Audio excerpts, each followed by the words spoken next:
Harold Keene hated coincidences. Not the little, everyday ones, but the kind that hide a warning, a confession, or a body.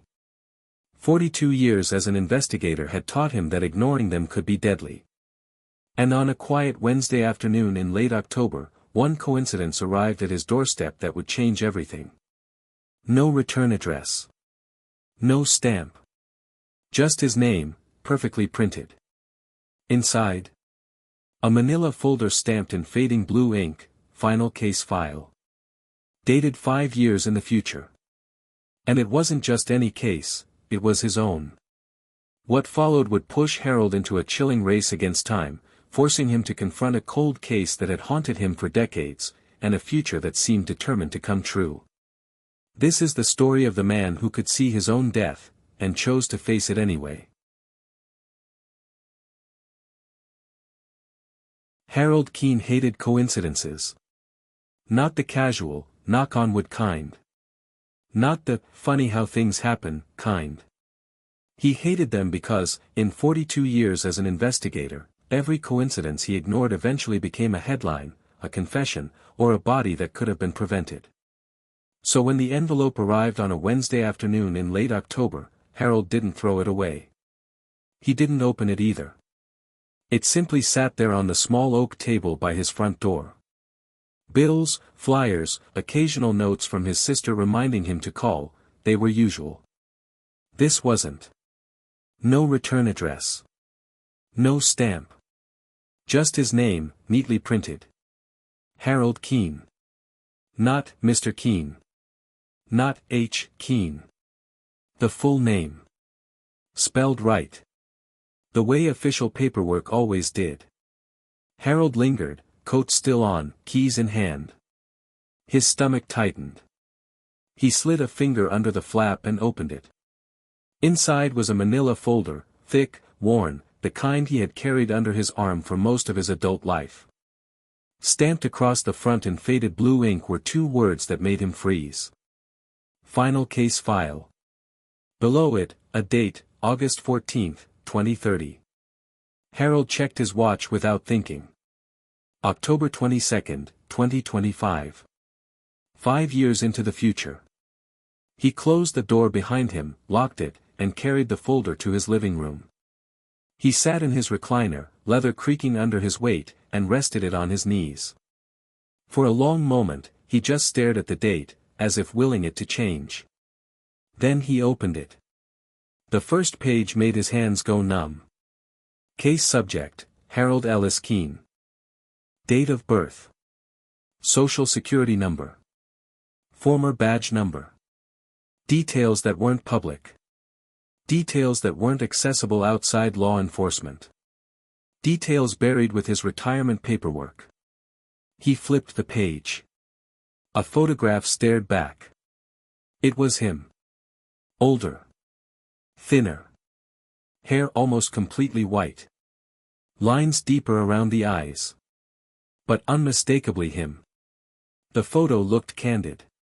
He was in a diner booth, staring out the window, coffee untouched. The timestamp read August 12, 2030, 2 days before the date on the folder. Harold leaned forward. His pulse roared in his ears. This wasn't a rendering. It was real. The next page was worse. Cause of death, homicide. He closed the folder so fast it made a sharp sound in the quiet room. Blunt force trauma to the head. Location, Cedar Grove, Illinois. Time of death, approximately 9:40 p.m. He remembered Cedar Grove. Small town. One main road. A gas station. A diner. He had driven through it dozens of times. The following pages detailed an investigation. Photos of a wooded area behind a closed-down motel. Evidence logs. Witness statements. Procedural language Harold knew by heart. The assigned investigator was a name he didn't recognize. Conclusions were incomplete, as if someone hadn't finished, or hadn't gotten the chance. One line made his blood run cold. Victim was reportedly investigating an unresolved cold case at the time of death. Harold hadn't worked cold cases since retiring, not officially. But there was one he'd never let go of, the Mallory case.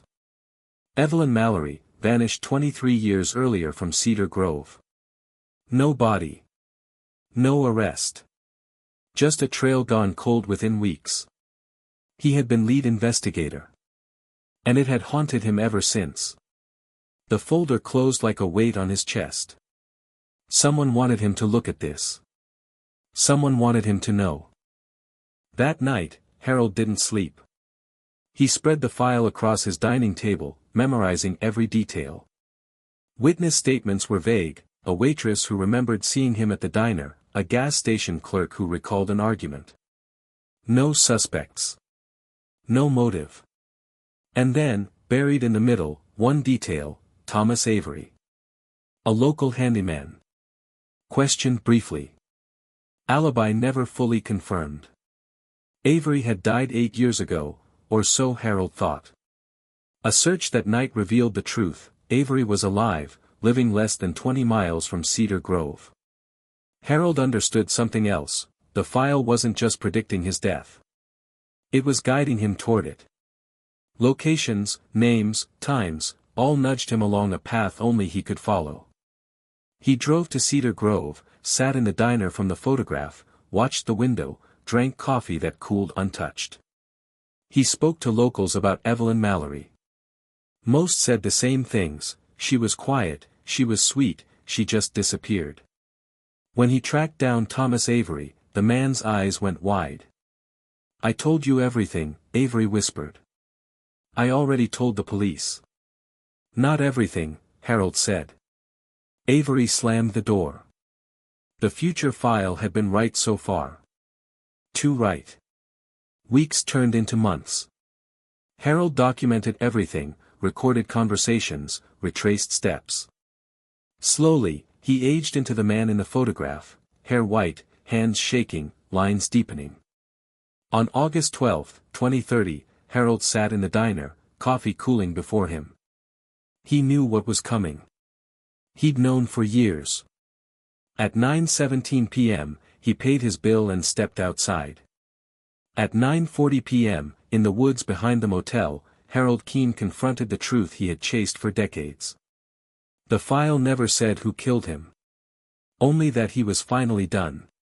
Sometimes, the most terrifying thing about the future isn't that you can't see it coming. It's that you can, and still walk straight into it anyway.